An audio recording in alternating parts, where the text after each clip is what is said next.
In this episode of the Comic Book Collector's Guide, we talk about one of the most important things when it comes to collecting comics: controlling your spending habits.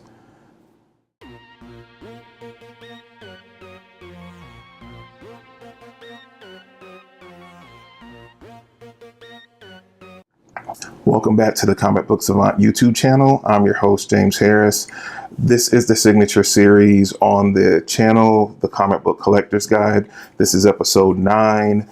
We've talked about so many different things covering the hobby of collecting comics, and I thought this was an important topic to cover since we've dove so deep into the do's and don'ts of when it comes to collecting comics. I thought this would be a timely topic because we're starting to come up.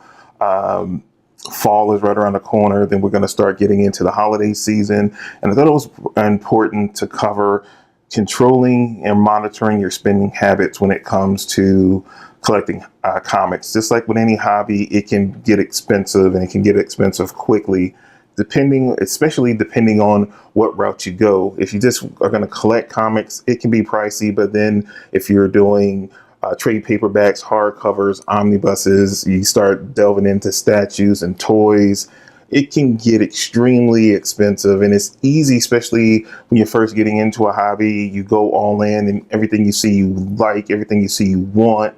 So you gotta really kind of pace yourself if you're gonna stay in the hobby for the long haul and get the most enjoyment and pleasure out of it. So just a few things that I wanted to cover on this topic in this episode is just making sure too that you maybe, like in the beginning, you're gonna be buying stuff and you're not gonna be checking your purse strings that much. But just like with any hobby, you don't want it to override and cut into your real life and you being able to go out and do things that you want to do. So after you've been in the hobby for a month or two and you have a base collection going and you have a better idea on what you're collecting and what you're looking for and what to add to your collection, try to set a budget for yourself. Be it if it's, depending, because everyone's situation is different. Like if you want to cap yourself off at $50 a month, I'm not going to spend more than $50 a month on comics, or $100 a month. Definitely set yourself up on a budget and try not to exceed over that budget in a month. Now, certain things might come up that you want to get, but then it's other things that you can do and adjust. So what I ended up doing, which was smart and saved me a ton of money, was once I went from single issues to trade paperbacks, I sold the single issues. I put them in bundles of the story arcs, just the same story arcs they're collecting in the trades. I would bundle up, sell via eBay. But now you have things like, I see live auctions and things going on.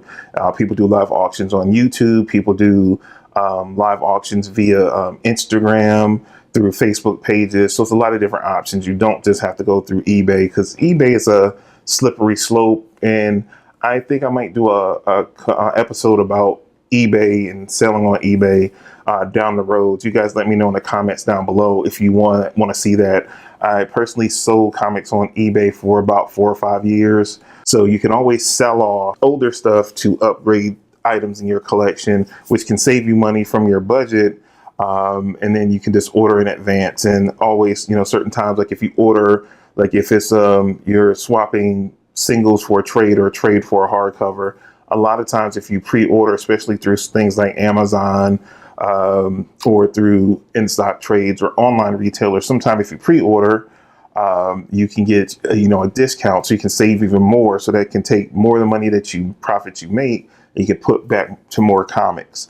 So that's definitely one cost-effective way to shift and give yourself some leeway to have more funds for comics. But it's always, like I said, you don't want to, because it's so easy, especially when a convention season comes around and holiday season comes around, because you'll see a lot of good deals going around. But always just, stay in mind of your budgetary restraints. And like I said, it's real easy. And, I got caught up at one point where I was like, I was spending an exorbitant amount of money on comics. I still took care of my bills and everything, but I spent way more. So I had to learn how to kind of scale myself back, because I would be excited and everything I saw, I would want to buy.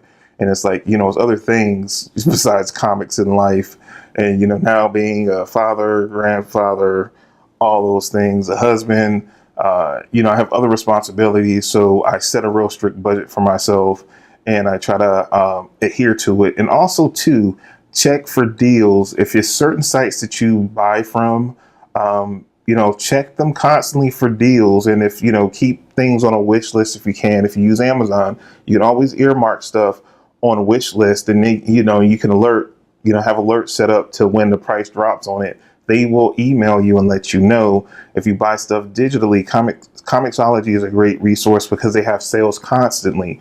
DC, all the major comic book publishers have their own stores, and they run particular deals that you can, take advantage of. DC Comics, it was Batman Day this past weekend.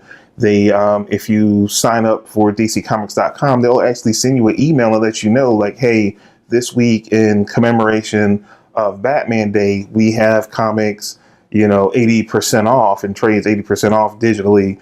And even for some physical items, if you order directly through DCComics.com, and different memorabilia. So you definitely want to, exhaust all options. If you order through InStockTrades.com, I talk about them quite a bit. They sponsor my podcast. Like, if you order from them quite frequently, they have special insider deals that they will email you. So if you've ordered from them before, if you ordered from them a few times, you get put on that mailing list.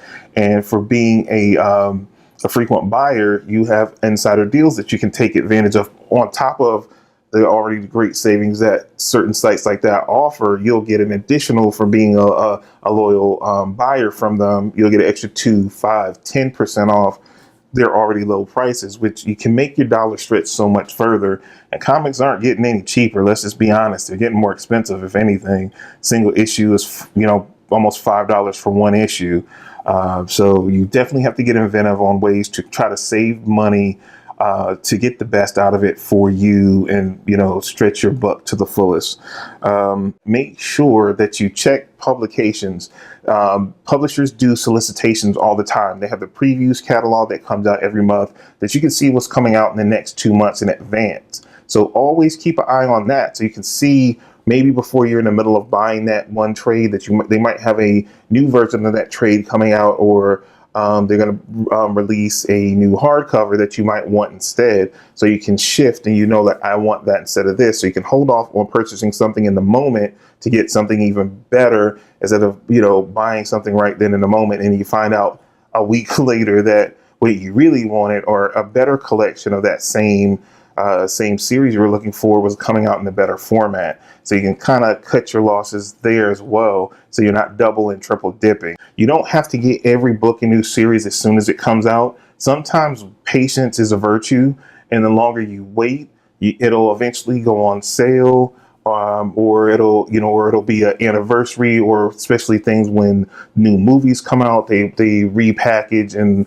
resolicit and re-release certain things that will come out cheaper and in a better packaging. So sometimes waiting is always a good thing too, because it's always will come around a sale, or with so many new movies coming out, what's the Aquaman? As soon as we're getting closer to December, but Aquaman coming out is going to be sales. So if you're looking to buy something Aquaman now, I would wait, and you'll start seeing new things being released for Aquaman. You'll start seeing DC will do a sale for Aquaman to promote the movie coming out, and they're going to try to push those comics hard. So you have to be aware of all those things when it comes to this whole comic book collecting hobby.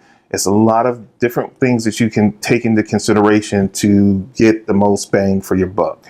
I hope this was informative, educational in some way. Again, that's what this whole series is about.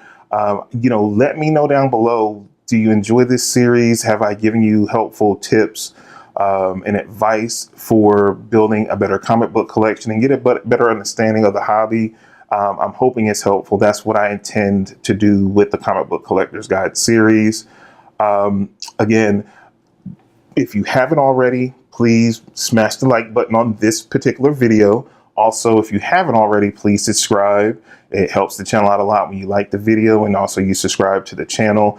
I do content like this constantly. This is the signature series I do especially for the Comic Book Savant YouTube channel. I also have a podcast as well. So if you're unfamiliar, all the links will be down in the video description below, with links to my website as well as the audio podcast as well. I pretty much try to put out videos twice a week, and I also even will upload the most current podcast that I release as well, uploaded on the YouTube channel as well. So if you just browse around this channel, you'll find the playlist for the most recent Comic Book Savant podcast as well. And if you like it, you can go over to iTunes and subscribe so you get it every week when new episodes drop for that as well. Again, like, share, subscribe. Also click the notification bell down below, so as soon as new content drops on the channel, you will be alerted, because otherwise with YouTube, you never know if you might get the new videos when they drop or not. But if you click the notification bell, it lets them know that you want to be alerted when new content drops, so you can get that. Again, my name is James Harris. This is the Comic Book Savant YouTube channel, and this is Comic Book Collector's Guide, episode 9. I hope you guys enjoyed, and I'll see you next time. Take care and happy comic book collecting.